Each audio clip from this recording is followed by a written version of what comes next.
जय हिंद दोस्तों।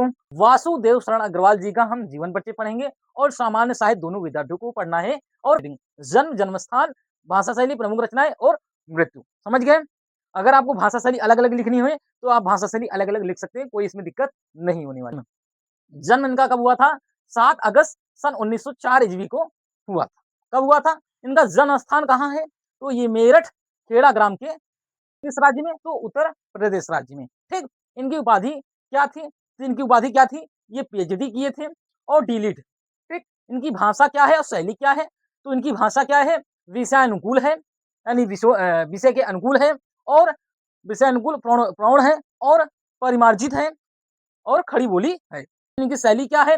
शैली इनकी विचारात्मक है, गौणसात्मक है, व्याख्यात्मक है। ठीक। उसके बाद इनकी प्रमुख रचनाएं क्या क्या डालेंगे? पृथ्वीपुत्र, भारत की एकता हो गया, कल्प वृक्ष, माता भूमि और वाग्धारा।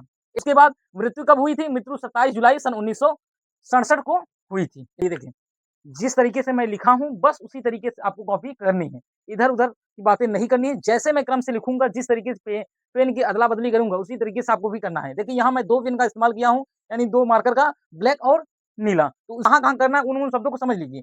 जैसे मान लीजिए कोई सन आया, कोई नाम आया, कोई उपाधि आई, कोई मतलब बुक की नाम आई, तो उन शब्दों जो मेन आपको लगे कि ये शब्द मेन है, उन शब्दों को, गांव का नाम, उन शब्द को, जनपद का नाम, उन शब्द को क्या करना, आपको ब्लैक पेन से लिखनी है। या तो ब्लैक पेन से लिखिए या तो अंडरलाइन कर दीजिए, लेकिन ज्यादातर आप ब्लैक पेन से लिखने की कोशिश करिएगा, पेपर में जरूर लिखिएगा। जीवन परिचय शुरू करते हैं। पहला उनका जीवन परिचय समझते हैं।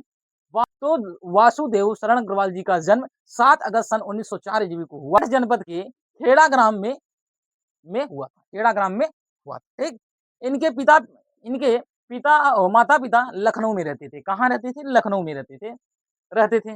अतः इनका जीवन या बाल्यावस्था लखनऊ में बीता या व्यतीत हुआ। ठीक। सन 1929 में यह लखनऊ विश्वविद्यालय से डीलिट क्या उपाधि प्राप्त की? डीलिट की उपाधियां प्राप्त की। ठीक। उसके बाद और इन्होंने पाणिनिकालीन भारत भारत एक विषय है, इन पर विषयों पर शोध किया। आगे जो छूटा था उसके आगे देखते हैं। ये काशी हिंदू विश्वविद्यालय के कॉलेज के ऑफ इंडोलॉजी, किस कॉलेज के बनारस के किस कॉलेज में प्रोफेसर बने थे? Of Indology. कौन सा कॉलेज था? ऑफ इंडोलॉजी में प्रोफेसर नियुक्त हुए। ठीक। इसके बाद इन्होंने किस किस भाषाओं में लिखा?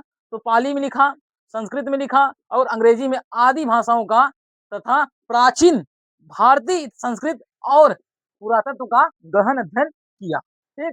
गहन अध्ययन किया था। फिर इनका निधन कब हुआ था? 27 जुलाई सन 1967 ईस्वी को हिंदी साहित्य के इस साहित्यकार का निधन हो गया। यानी आप समझते हैं साहित्यिक परिचय कैसे लिखते हैं। डॉक्टर अग्रवाल लखनऊ और मथुरा के पुरातत्व संग्रहालयों में निरीक्षक,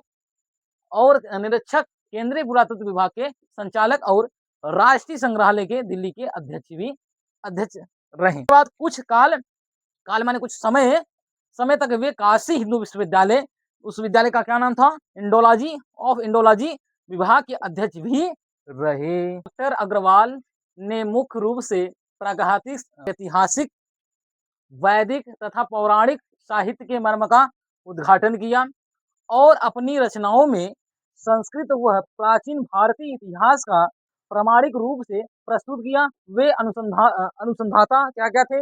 पहला अनुसंधाता थे, निबंधकार थे, संपादक के रूप में भी ये प्रतिष्ठित रहे। ठीक। यहाँ तक था उनकी साहित्यिक परिचय। रचनाएं कौन कौन सी हैं, लास्ट इसका लेक्चर है। चलिए देखते हैं क्या निबंध संग्रह। पहले हम इनको समझेंगे। इसमें इन्होंने पृथ्वी पुत्र लिखा है, कला और संस्कृत है, पृथ्वी पुत्र है और कला और संस्कृत है 2। तीसरा हो गया कल्प वृक्ष हो गया। चौथा हो गया भारत की मौलिक एकता हो गया। उसके बाद माता भूमि हो गया और वाग्धारा। आप यहाँ लिखकर यहाँ से समाप्त कर सकते हैं, नहीं तो आगे और भी लिख सकते हैं। शोध ग्रंथ आप जानते हैं, तो शोध ग्रंथ का पाणिनिकालीन भारत पर शोध इन्होंने किया था। ठीक। पीएचडी की उपाधि पाई थी। उसके बाद संपादक इन्होंने क्या किया था?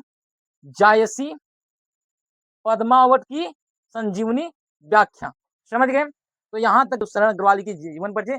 जय हिंद, वंदे मातरम।